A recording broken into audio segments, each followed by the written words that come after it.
Welcome, friends of the Greasy Shop Rag. Today we're going to take a look at a Husqvarna 562XP chainsaw. Customer complaint is that he needs a new fuel tank. I can't argue with that. That handle looks pretty jacked up on there. A couple other things are smashed up a little bit. I don't know if he dropped this thing or if he was using it for a wheeled chock or what happened. But it certainly needs a new fuel tank. So we're going to kind of dig into this a little bit, and I'm not going to go through all the work of putting a fuel tank in here if the cylinder's scored, right? That would kind of be a waste of my time. Let's pull the spark plug out and look inside and see what we got.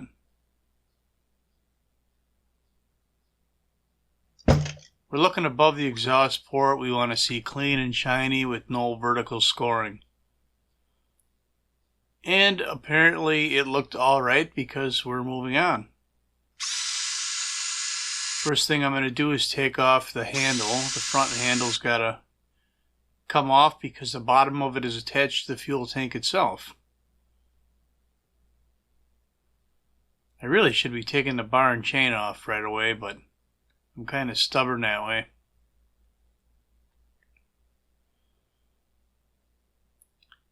And apparently I'm a little bit scatterbrained too because I'm jumping back and forth here. I loosened 2 screws on the bottom. Now I'm going back to putting the spark plug in. So if you're following along at home, good luck with that. Alright, here's the last 3 screws that hold the handle on. 2 bottom ones are going into plastic, and the top one goes into the anti-vibe spring.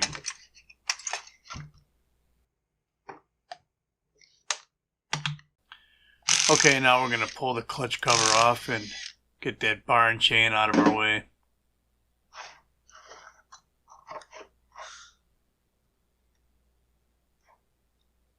Stubborn. It's being stubborn. We'll back off the tension on the chain a little bit, and that'll help us remove that clutch cover.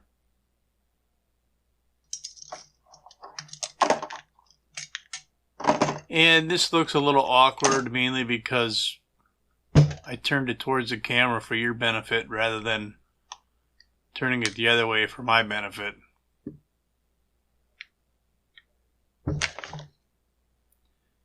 Alright, you can see that there's a limiting strap that runs, it was behind the handle there. Second bolt up, right next to the serial tag. That's just, there it is. It's just kind of pushed in there. And we took the chain catch off as well. Now, because we're removing a fuel tank, we're going to have to remove fuel lines and the throttle linkage. So that line right there is the return line back to the tank. The one I'm pushing on now, that is the vent from the tank. I just pulled out, there's a fitting that it sits on, and I just lifted it up off that fitting. And then we pushed off the main fuel line off the side of the carburetor.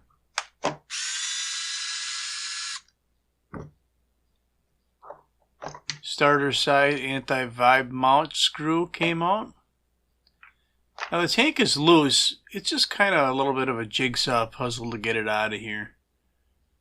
There are some locating pins that keep it from moving too far. They're like limiting pins. But if you just give it a little bit of a twist and a pull and a yank, yeah, it'll pop out of there.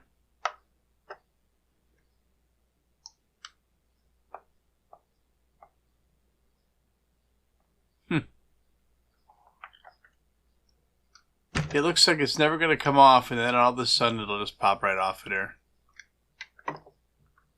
Just like that.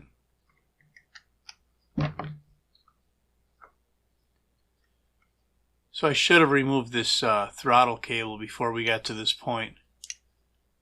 You just lift the ferrule of the cable out of the end of the carburetor linkage, and then we're pulling the cable down out through the holder that it's in.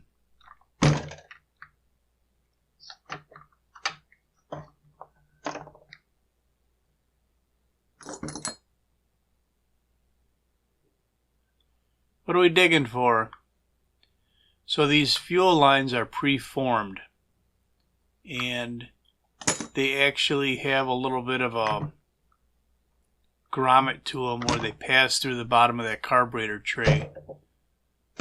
So they're not just pushed through a hole, they're actually kind of locked into the bottom of that tray.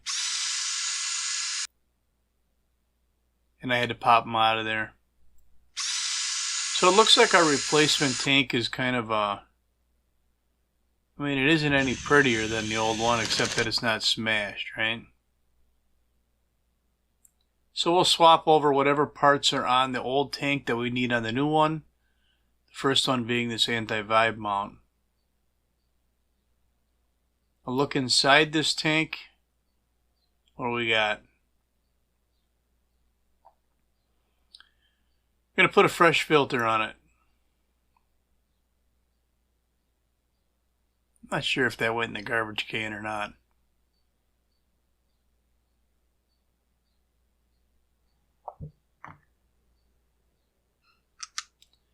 Throttle cable gets pushed up through the bottom of the carb tray. Right. With the tank located pretty close to where it needs to be, we're going to push the fuel lines up in through the bottom of that carb tray. This is a little fumbly.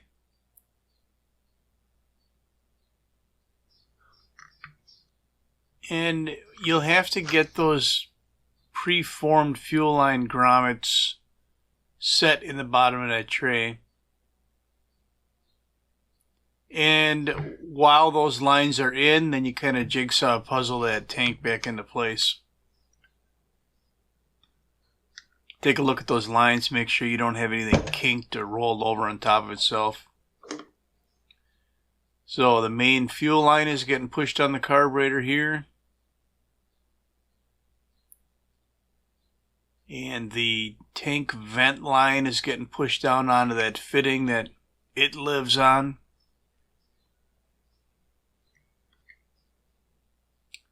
Our fuel return line, we just push that up to the back of the air filter holder there.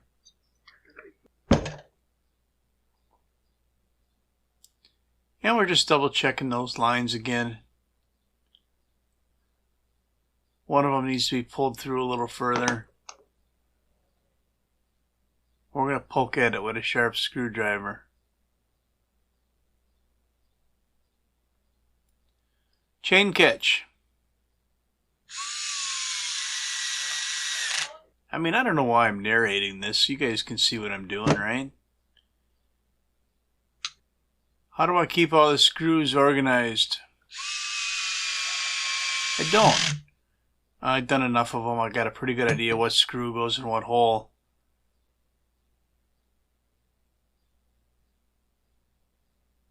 That was our limiting strap. Make sure you line that pin up on that limiting strap. And we'll get our handle in place. This can be a little awkward as well. Especially if someone smashed the fuel tank or dropped something on the saw. That handle might be tweaked a little bit. So you might have to rebend it to get it to go back together decent without twisting on the tank.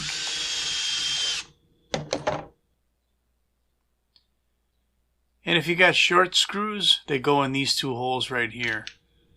I have seen a lot of people replace the handle on their saw and put the long screws in these two holes.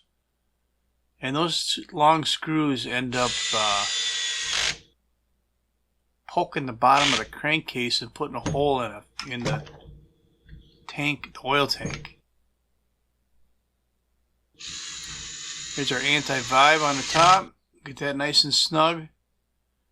Remember, we're going into plastic on these bottom ones, so don't get carried away.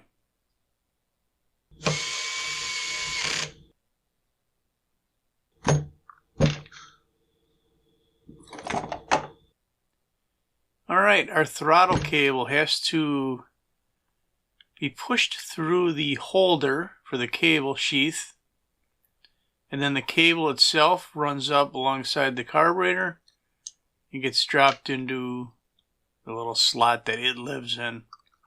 Look at that, we got throttle. Now I knocked off this tank vent line, we'll put that back on.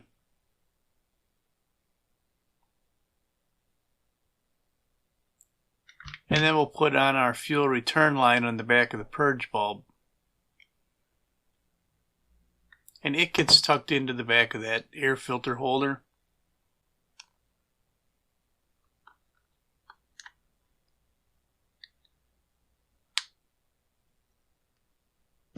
Alright, it's starting to look like a chainsaw again.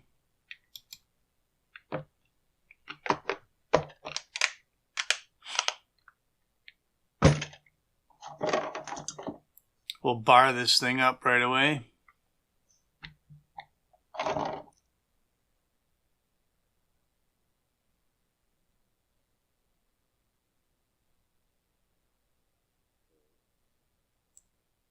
Set our chain tension.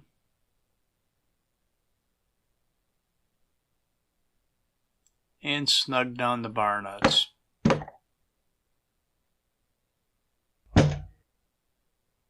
Just checking the anti-vibe mounts, making sure everything feels right.